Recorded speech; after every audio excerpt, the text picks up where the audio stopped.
નમસ્કાર દોસ્તો, મારું નામ લક્ષ્મી છે અને આ છે મારી જિંદગીની સફર, જેમાં ગરીબીના અંધારામાં એક અજાણ્યા વેપારીએ પ્રેમનો દીવો પ્રગટાવ્યો.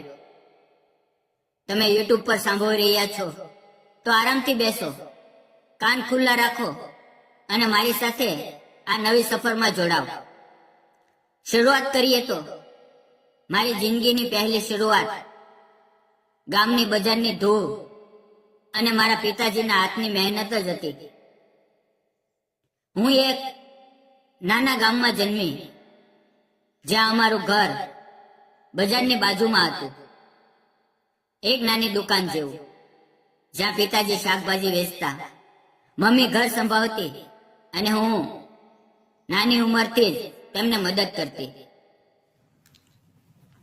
ક્યારેક શાકભાજી સાફ કરતી, ક્યારેક ગ્રાહકોને વજન કરીને આપતી. અમે ગરીબ હતા, પણ બજારની ચહલ પહલમાં અમારી જિંદગી રંગીન હતી. પિતાજી કહેતા, લક્ષ્મી, જીવનમાં મહેનત અને વિશ્વાસ હોય તો બધું મળી જાય. અમે રાત્રે દુકાન બંધ કરીને ઘરે આવીએ, એક જ થાળીમાં જમીએ. ત્યારે પિતાજી બજારની વાતો કહેતા. કોઈ ગ્રાહકે કેવી રીતે ઉધાર લીધું, કોઈએ કેવી રીતે વખાણ કર્યા. ગરીબીમાં પણ અમને લાગતું કે અમે ખુશ છીએ, કારણ કે બજારમાંથી આવતા તાજા ફળો અને લોકોના હાસ્યમાં જ અમારી દુનિયા હતી. મારા 22 વર્ષની ઉંમરે લગ્ન થયા. મારા પતિ, જેમને હું જાનુ કહેતી, તેઓ પણ બજારમાં જ નાની દુકાન ચલાવતા, કરિયાણાની દુકાનો વેચતા. સાદા માણસ, હંમેશા હસતા અને તેમની આંખમાં મારા માટે અપાર વિશ્વાસ. અમારા લગ્ન પછી અમે બજારની બાજુમાં જ એક નાની દુકાન અને તેની ઉપરનો ઓરડો લીધો. સવારે દુકાન ખોલીએ, ગ્રાહકોને સામાન આપીએ અને સાંજે બંધ કરીને ઉપર જઈએ. તેઓ કહેતા, લક્ષ્મી, આપણી દુકાન નાની છે, પણ આપણો પ્રેમ મોટો છે. એક દિવસ આપણે મોટી દુકાન ખોલશું. હું તેમને મદદ કરતી, હિસાબ રાખતી, વસ્તુઓ વ્યવસ્થિત કરતી. અમારી જિંદગીમાં ગરીબી હતી, પણ વેપારની ચહલ પહલ અને એકબીજાના સાથમાં અમને લાગતું કે અમે સૌથી ધનિક છીએ. ક્યારેક રાત્રે અમે દુકાનની છત પર બેસીને તારા જોતા અને તેઓ મને વચન આપતા કે તેઓ મને ક્યારેય એકલી નહીં છોડે.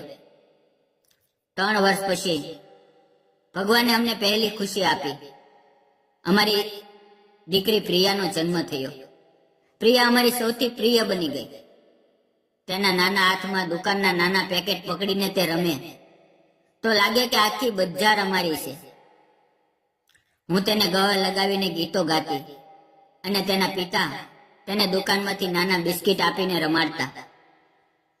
અમારી જિંદગીમાં હવે અમે 3 જણા હતા અને અમે દુકાનમાં કાઉન્ટર પાછળ જ એક નાનો કોટો બનાવીને તેને સુવડાવતા. હવે અમે વધુ મહેનત કરવા લાગ્યા.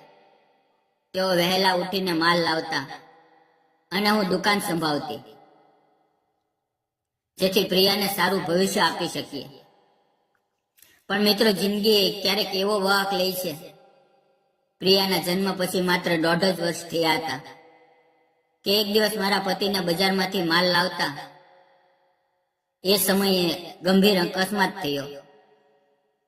એક ટ્રક તેમને અડી ગયું અને એક પળમાં બધું ખતમ થઈ ગયું. હું 25 વર્ષની ઉંમરે વિધવા બની ગઈ. તે દિવસની યાદ આવે તો આજે પણ મારું હૃદય ધ્રુજી ઉઠે છે.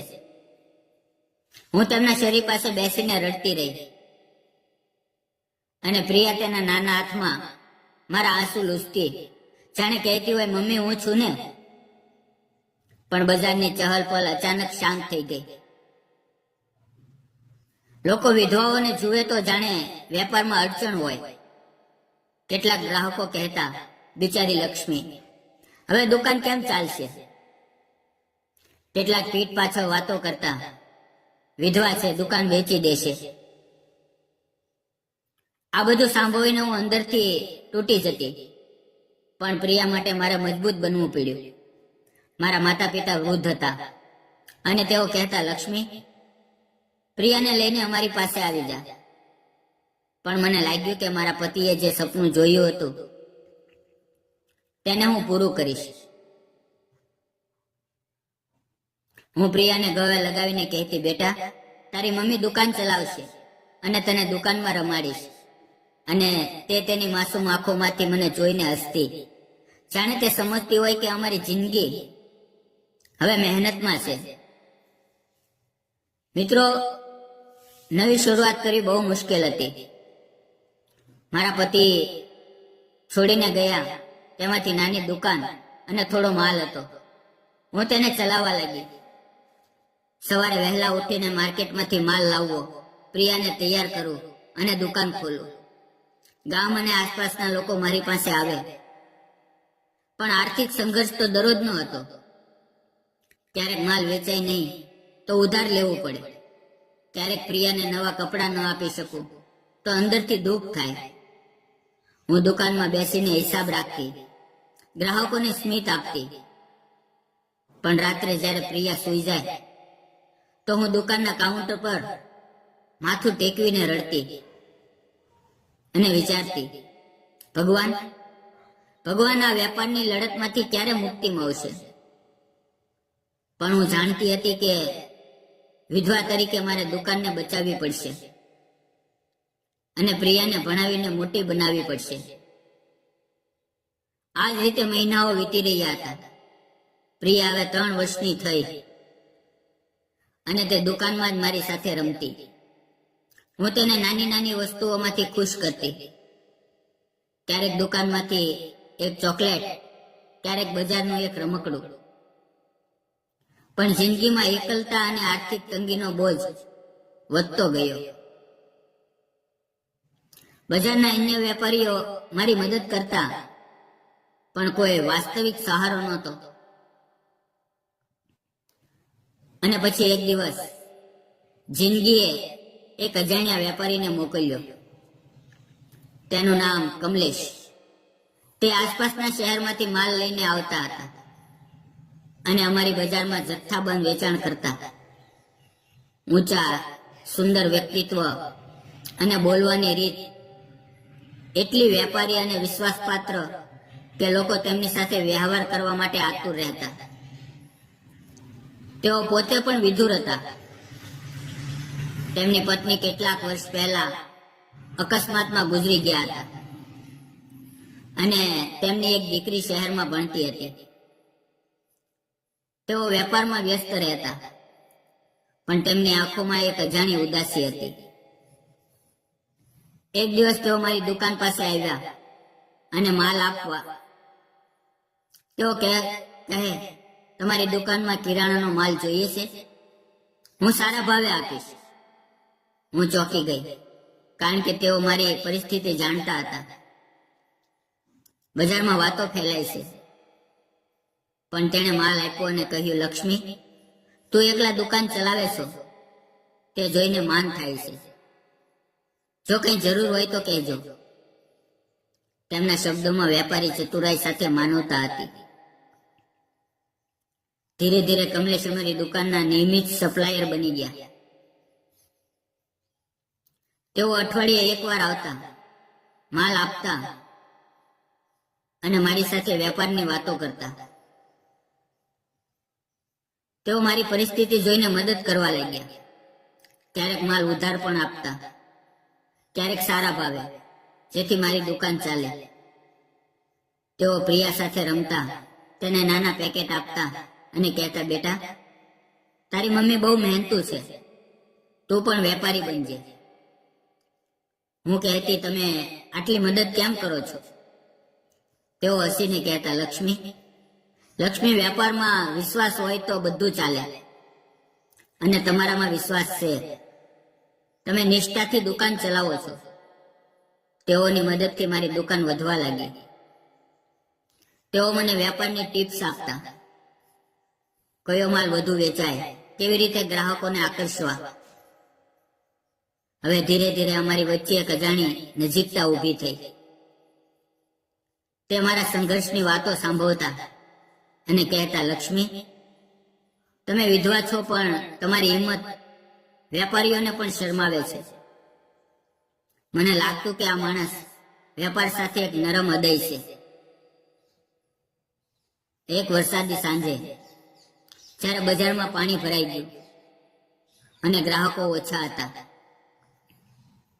કમલેશ આવ્યો. તેઓ આજે થોડા અલગ લાગતા હતા. પ્રિયા દુકાનમાં સૂતી હતી. મેં પૂછ્યું, કમલેશ, આજે માલ નથી લાવ્યા? તેઓ ધીમેથી બોલ્યા, લક્ષ્મી, હું તમારી બહુ ઇજ્જત કરું છું. તમે જે રીતે દુકાન અને પ્રિયાને સંભાળો છો તે જોઈને મનમાં વિશ્વાસ જન્મ્યો છે. હું શાંત રહી. તેઓ આગળ બોલ્યા, મારા જીવનમાં પણ ખાલીપો છે. મારી પત્નીના ગયા પછી વેપારમાં જ વ્યસ્ત છું. આપણે એકબીજાનો સહારો બની શકીએ, વેપારમાં સાથે, જીવનમાં સાથે. મારા હાથમાંથી હિસાબની પોથી પડી ગઈ. તેઓ કહેતા ગયા, લક્ષ્મી, હું તારી સાથે લગ્ન કરીને, પ્રિયાના પિતા બનીને અને તમારી દુકાનને મોટી બનાવીને સહારો આપીશ. મારા હૃદયમાં વરસાદ જેવી લાગણીઓ વરસી. મેં કહ્યું, કમલેશ, હું વિધવા છું, ગરીબ દુકાનદાર. સમાજ અને બજાર શું કહેશે? તેઓ હસ્યા. લક્ષ્મી, વેપારમાં વિશ્વાસ હોય તો સમાજ પણ સ્વીકારે, અને અમારો પ્રેમ વેપાર જેવો નિષ્ઠાવાન છે. જ્યારે મેં પ્રિયાને કહ્યું, તે દોડીને કમલેશને વળગી અને બોલી, અંકલ, તમે મારી દુકાનમાં રમવા આવશો ને? તે પળમાં મારી જિંદગી નવી થઈ. બજારના વેપારીઓએ અને સમાજે અમારા નિર્ણયને સ્વીકારી લીધો, કારણ કે તેમનું માન અને અમારો વિશ્વાસ દેખાતો હતો. સરળ રીતે અમારા લગ્ન થયા અને હવે કમલેશ મારા પતિ છે, પ્રિયાના પિતા અને અમારી દુકાનના ભાગીદાર. તેઓ કહે છે, લક્ષ્મી, હવે આપણી દુકાન મોટી થશે અને આપણો પ્રેમ પણ. દોસ્તો, આ વાર્તા છે વેપાર અને વિશ્વાસની, જ્યાં ગરીબી, વિધવાપણું અને દુકાનના સંઘર્ષ વચ્ચે પ્રેમ મળ્યો, સમાજે સ્વીકારી લીધું અને જીવન એક નવો વેપાર બન્યો. જો તમને આ વાર્તા ગમી હોય તો લાઈક, શેર અને સબસ્ક્રાઇબ કરજો. ફરી મળશું આવતીકાલે એક નવા વિડીયોમાં. ત્યાં સુધી આવજો. વિડીયો પૂરો જોવા બદલ આપ સૌ મિત્રોનો દિલથી ધન્યવાદ.